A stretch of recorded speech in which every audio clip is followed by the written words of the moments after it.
An Armenian fairy tale. The magic rose. Once upon a time there was a king. He had a rose garden at the palace. There was a magic rose bush in the garden. No matter how hard the Tsar tried, no matter how the royal gardeners guarded this rose, they could not protect it in any way. As soon as she began to bloom, a destructive worm attacked her. And so the same thing happened year after year. The king could not wait for his magic rose. One day a young gardener came to the king and said, "Hire me. I'll protect your rose from the worm. As soon as it blooms, I'll pick it and bring it to you." "Young man," says the king, "how many gardeners have I had? None of them saved her. Where can you cope? I can handle it, and if not, have them executed." "Okay, as you know, if you can, take care of it." Spring came. The new gardener took a bow and arrow, climbed under a bush and began to guard the rose. He watches for a day, 2 days, 3 days, a week. Finally, the rose began to bloom, but then the gardener was drawn to sleep. Meanwhile, a worm crawled out, attacked the rose, devoured it, and crawled away. The gardener woke up and saw that there was no rose on the bush. He went to the king and said, "For a whole week, day and night, I guarded a rose bush, and when the rose began to bloom, I dozed off. I opened my eyes, and the worm has already eaten the rose. This time, for God's sake, next year I will deal with the worm." "Nothing," said the king. "This worm will not pass in vain." A year has passed. Spring came. The royal gardener went to guard the bush again. As soon as the rose began to bloom, the worm crawled back to the rose. The gardener just wanted to shoot an arrow at him. Suddenly a nightingale flew in from nowhere, pecked the worm, and flew away. The rose remained intact. The gardener was delighted, plucked a rose and carried it to the king. "Sire," he says, "I have brought you a rose." And now the worm wanted to devour the rose, but out of nowhere, a nightingale flew in, pecked the worm, and flew away. "Nothing," says the king, "and the nightingale will not get away with it." Another year has passed. In the spring, the gardener goes to guard the rose bush again. He sits under it day and night. The rose has just begun to bloom. The worm is crawling again, wants to devour the flower. Again from nowhere, last year's nightingale flew in, wanted to peck the worm. But at that moment a dragon jumped out from under the bushes and swallowed the nightingale, bit the worm at once. Again, the rose remained intact.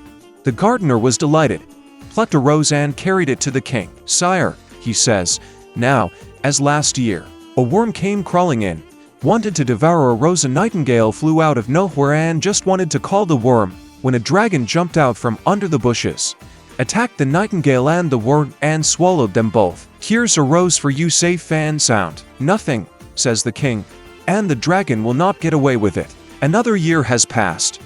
Spring came, and again the gardener went to guard the rose. It's time for her to bloom. The worm appeared again and crawled to the rose out of nowhere.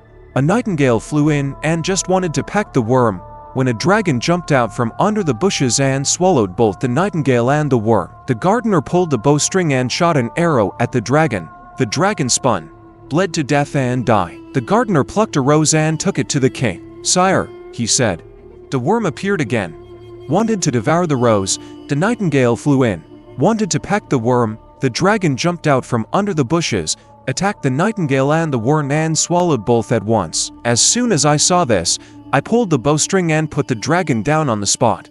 "Well, that's good," said the king, "but you won't get away with it either." The gardener was surprised and thinks, "What is the mystery? Why does the king say that all the time?" The gardener thinks, he can't think of anything, and he is afraid to ask the king.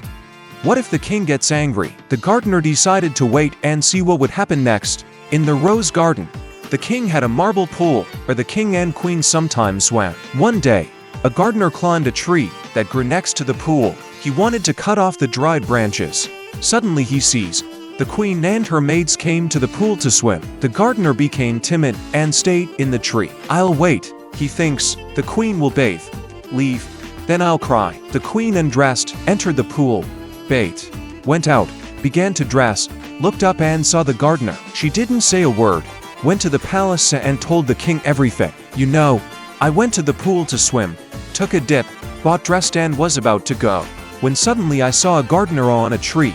To know, he climbed the tree in advance, wanted to spy on me." When the king heard about it, he became enraged like a lion. He immediately shouted, "Hangman! Hangman! Hangman!" The executioners appeared and bowed to the king. Sire, what do you want? They ask. Bring the gardener right now and chop off his head. The executioners brought the gardener. The gardener understood what awaited him. Sire, allow me to say 2 words, and then do with me what you want. Okay. Tell me, do you remember when you hired me in the first year? I came to you and told you how the worm ate the rose. You told me, it's okay, he won't get away with it. The next year I went to guard the rose. I came to you and said, a nightingale flew in and pecked a worm.